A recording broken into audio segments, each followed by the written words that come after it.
What do Iowa farmers, Massachusetts hippies, New York cabbies, and Michigan auto workers all have in common? At different times, they all banded together into entire communities to challenge the IRS. Not alone, that's dangerous, but together, by the thousands, and the IRS was left completely powerless. In the 1970s and 1980s, genuine tax revolts were springing up all across America. People simply stopped paying, en masse, in an organized way. They altered their tax forms so no taxes would be withheld. They refused to file returns. They built alternative economies where the dollar didn't matter. They cracked open their safe deposit boxes, took out their savings, and converted everything to cash. They locked themselves in their homes so they couldn't be evicted. The IRS was in shock. There weren't enough agents or enough prison cells. The laws just couldn't keep up with grassroots ingenuity. Here are 20 communities that left the IRS completely stumped, from the tax boycott of Michigan auto workers to the underground economy of Appalachia, from communities that paid taxes in sacks of corn to communes that refused to recognize federal currency. The government never wanted you to hear these stories, because if you find out that people can unite and beat the IRS, you might just try to do the exact same thing. Hit that subscribe button. Let's get into it. Number 20, the New Boston Tea Party. Boston, 1981. A group of activists calling themselves the Movement for Tax Justice planned a second Boston Tea Party. Only instead of tea, they were planning to dump their tax returns straight into the harbor. The idea was simple: thousands of citizens refusing to file tax returns until the government reformed the tax system. The IRS was furious, but the scale was simply too massive. The Department of Justice couldn't just arrest half of Boston. The movement didn't totally win, but it proved a point. Collective refusal works. When you have the numbers, the IRS is powerless. Number 19, artist co-ops in New York.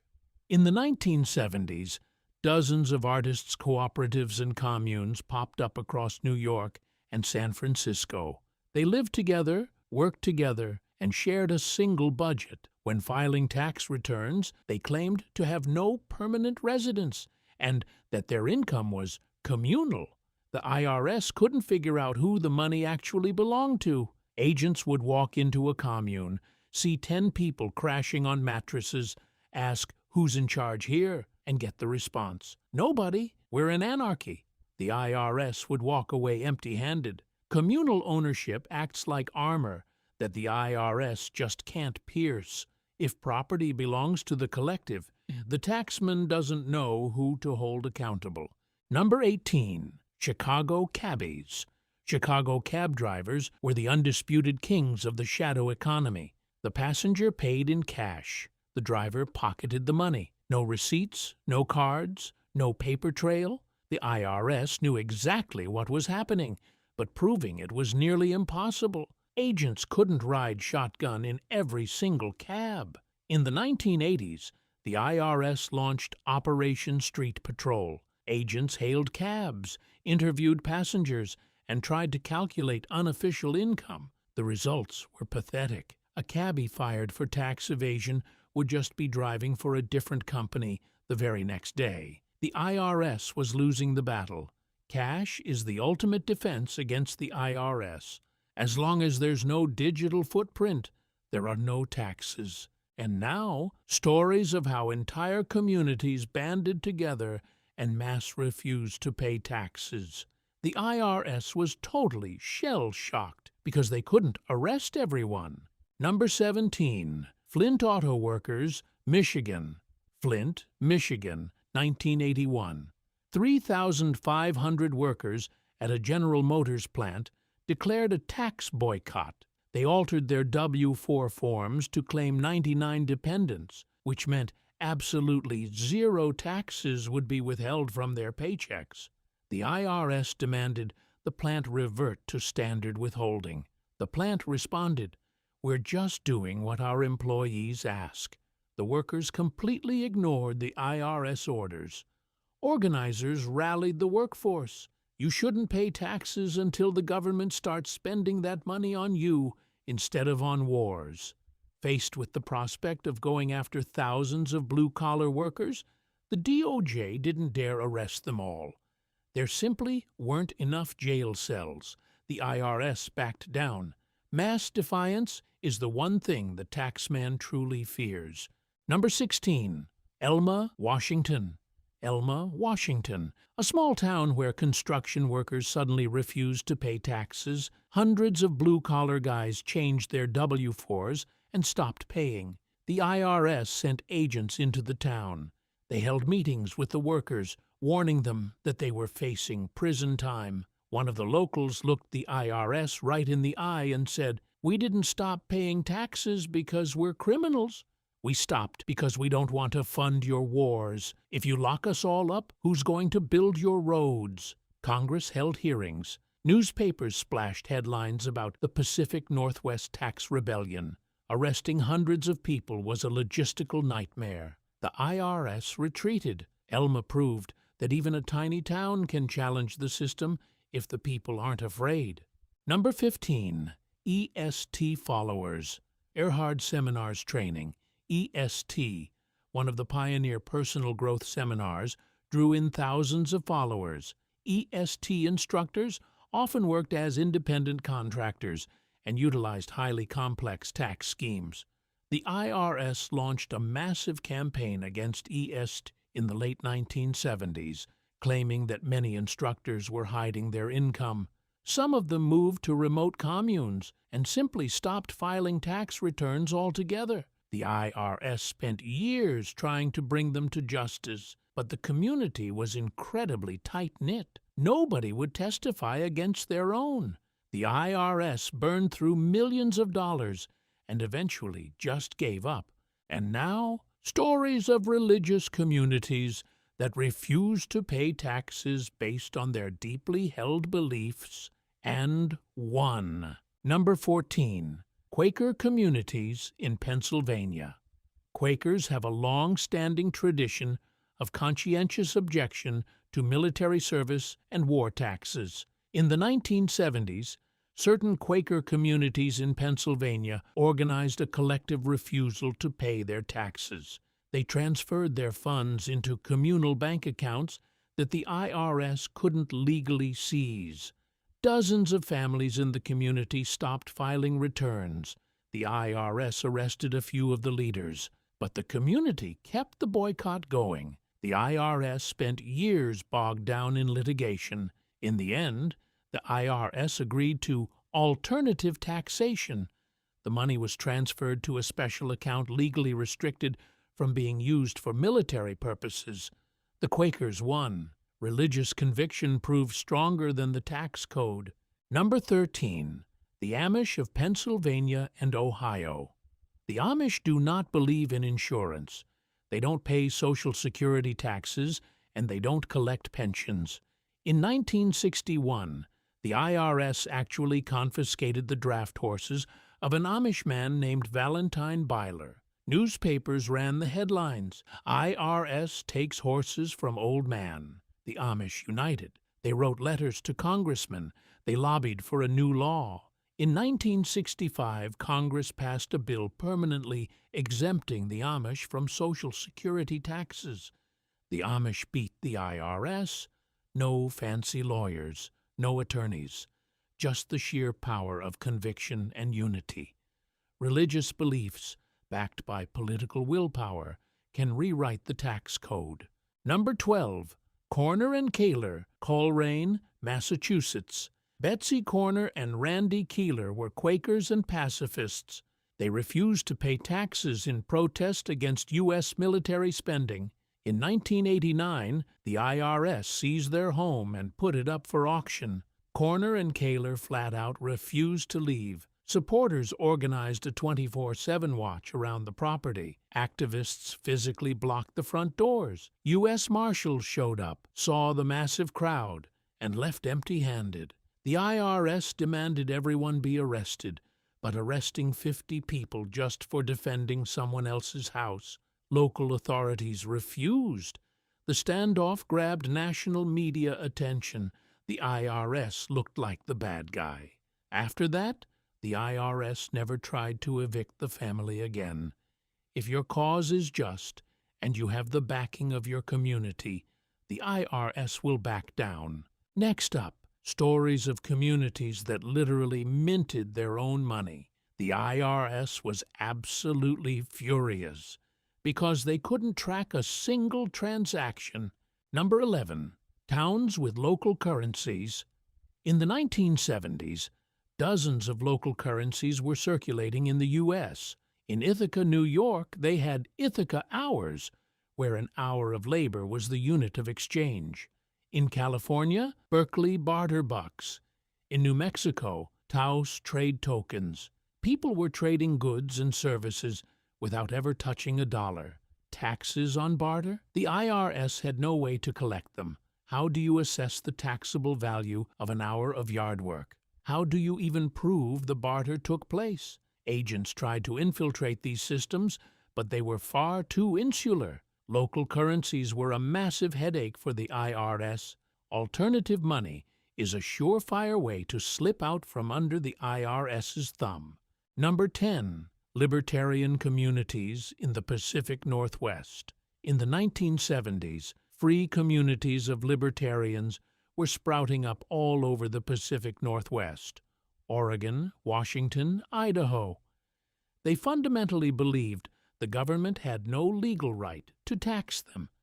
These communities refused to register with the IRS. Homes were built without permits. Schools operated without licenses. The entire economy was based on barter. The IRS sent agents in. Those agents were met by heavily armed citizens who point-blank refused to speak with them. Arrests were made, but they only poured gasoline on the fire. Eventually, the IRS stopped messing with these communities. They didn't have the resources for a protracted war. Too expensive, too dangerous, too unpopular. Number 9. Detroit neighborhoods during the crisis. During the 2008 subprime mortgage crisis, entire neighborhoods in Detroit emerged where people just completely stopped paying property taxes. Banks were foreclosing on homes. People weren't paying. The city government was bankrupt and couldn't even enforce tax collection. Residents formed informal networks. They fixed up each other's houses, shared food, and helped with transportation. They lived off the grid. No registration, no insurance, no bank accounts. The IRS couldn't touch them. As far as the system was concerned, they didn't exist. Detroit proved that in a crisis, people can organize a functional economy without the state. Sure, it's illegal, but it's effective. Now, stories about communities that simply vanished from the system altogether. The IRS couldn't find them, couldn't arrest them, couldn't force them to pay. Number 8. Florida trailer parks. Florida trailer parks in the 1970s were home to thousands of retirees who collected their pensions in cash and paid absolutely no taxes. They were completely off the grid. The IRS couldn't track them down because they were constantly moving. No permanent address, no subpoena, no bank account, no asset seizure, no official job, no wage garnishment. These seniors lived strictly on cash, kept their money stuffed in jars, and never filed tax returns. The IRS tried to crack down, but it was useless. Trailer parks became the symbol of the untouchables. Pro tip: if you don't want to pay the IRS, leave no trace. No paper trail, no tax. Number 7. Underground economies in Appalachia. Appalachia has always prided itself on its fierce independence. Trading services, bartering, thrived there. Taxes weren't paid simply because there was no money. Only trust and handshake deals. In some Kentucky counties, up to 80% of all transactions completely bypass the banking system. The IRS couldn't collect taxes on barter because there was no hard currency involved. In 1979, the IRS issued a ruling stating that barter counted as taxable income. But assessing the dollar value of helping your neighbor was impossible. Proving the barter even happened was just as hard. Appalachians completely ignored the rule. The IRS turned a blind eye. Some cultures simply cannot be taxed. The more you rely on your neighbors, the less you pay Uncle Sam. Number 6. Small towns in Texas. There are small towns in Texas that still deeply resent the federal government. In the 1970s, sheriffs in certain counties point-blank refused to cooperate with the IRS. They wouldn't arrest locals for tax evasion. They wouldn't hand over taxpayer information. The IRS was paralyzed. Agents were terrified to drive into these areas. The locals didn't exactly roll out the welcome mat. Cars with government plates would accidentally break down. Agents were accidentally blocked from entering private property. The IRS gave up. As long as local authorities are on the side of the taxpayer, the IRS is toothless. Number 5. West Virginia coal mining towns. West Virginia coal miners have always been a rebellious bunch. In the 1970s, they organized underground unions designed specifically to help members hide their income from the IRS. The scheme was brilliantly simple. A miner got paid in cash. He'd throw a portion of that money into a communal pot. That pot paid for sick days, vacations, and funerals. The IRS couldn't determine who actually owned the money. Agents tried to infiltrate the unions, but the miners were too tight. Nobody snitched. The IRS lost. These underground unions thrived right up until the 1980s, when the mines started shutting down. The lesson: unions aren't just for protecting workers from bosses. They can protect you from taxes, too. These last 3 communities are the most mind-blowing of all. They proved that you can beat the IRS without even breaking the law. Number 4. Mennonite communities in Kansas. Mennonites, much like the Amish, reject government assistance. But they took it a step further. In the 1970s, certain Mennonite communities in Kansas renounced bank accounts entirely. They got paid in cash, kept their money in home safes, and didn't pay a dime in taxes. The IRS tried to argue that this income needed to be declared, but the Mennonites fired back, claiming their earnings didn't qualify as income under IRS definitions because they didn't exceed the poverty line. The courts partially agreed. The Mennonites won. They were legally allowed to only pay taxes on the amount that exceeded the poverty threshold. The result? A Mennonite family with 8 kids could legally enjoy a 0% tax rate for years on end. Number 3. Alaskan fishing communities. Alaskan fishing communities made their living selling salmon, but they argued that salmon wasn't income. It was a gift of nature. The IRS disagreed. The fishermen held their ground. The legal battle dragged on for years. In the 1980s, the fishermen formed a cooperative.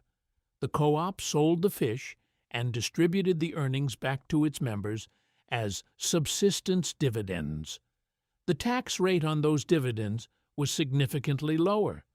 The courts ruled the scheme completely legal. The fishermen won.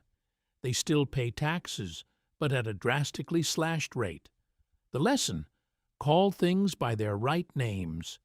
A fish isn't income, it's a gift of nature. While the IRS is busy arguing semantics, you aren't paying. Number 2. Iowa farmers. In the 1980s, Iowa farmers staged a full-blown uprising. In response to farm foreclosures over debt, they flat-out refused to pay property taxes. Thousands of farmers stopped filing their returns. The IRS tried to seize the land, but local judges refused to issue the warrants. County sheriffs refused to evict the farmers. Tensions reached a boiling point. In some counties, farmers set up roadblocks, physically preventing tax inspectors from entering. The IRS backed down. In 1986, a law was passed putting a moratorium on farm foreclosures. The farmers won. They proved that civil disobedience can actually change the law. Sometimes. Number 1. The ultimate American sanctuary cities. Here's the most modern example. Sanctuary cities refuse to cooperate with Immigration and Customs Enforcement, ICE. They don't hand over info on undocumented immigrants. They don't detain them. They don't honor ICE detainers. The IRS faces similar hurdles working in these cities. Because local authorities stonewall federal actions, agents can't access vital information. They can't execute searches. They can't make arrests. The federal government tries to fight back, but these cities fiercely resist. San Francisco, Los Angeles, New York, Chicago, Boston, Philadelphia, dozens of major cities coast to coast. They haven't destroyed the IRS, but they've severely crippled it, proving that local resistance can sometimes overpower federal might. The lesson: the IRS isn't omnipotent. Its power ends exactly where organized resistance begins. If enough people simply refuse to comply, the IRS will retreat. 20 communities, Boston activists who refused to file returns, artists who hid behind anarchy, cabbies who lived strictly on cash, Flint autoworkers who hacked their W-4s and paralyzed the system, the people of Elma who looked the IRS in the eye and said no, Est followers who escaped to communes, Quakers who refused to fund the military-industrial complex, the Amish who sued their way into tax exemption, Corner and Kaler who defended their home with a human shield of neighbors, towns that printed their own money, libertarian off-grid camps in the Pacific Northwest, Detroit neighborhoods that vanished from the grid, Florida trailer parks, the underground barter rings of Appalachia, Texas towns where the sheriffs told the IRS to take a hike, West Virginia coal miners, Kansas Mennonites, Alaskan fishermen, Iowa farmers, and sanctuary cities that are still holding the line today. The IRS desperately hoped you'd never hear these stories, because if you realize that people can unite and beat the IRS, you might just be tempted to try it yourself. Talk to your neighbors. Read up on your laws. Don't be intimidated. The IRS is not God. Appalachians, the Amish, Quakers, Flint autoworkers, Iowa farmers, they already proved it. Not high-priced lawyers, not slick CPAs, not politicians. Everyday people who stood shoulder to shoulder and said, "Enough." So here's your challenge. Find your tribe, build a community. It doesn't even have to be a tax revolt, just a support network. The IRS doesn't fear the lone wolf. They fear the pack, because you can't intimidate a whole pack. You can't throw a whole town in prison. You can't force them all to pay. Drop a comment below. Which of these stories fired you up the most? Are you scared of the IRS? What would you do if Uncle Sam came knocking on your door? Your grandparents knew how to handle this. The government has tried really hard to make you forget. Well, now you remember. Hit subscribe to find out exactly what other rights they've stolen from you and how you can take them back.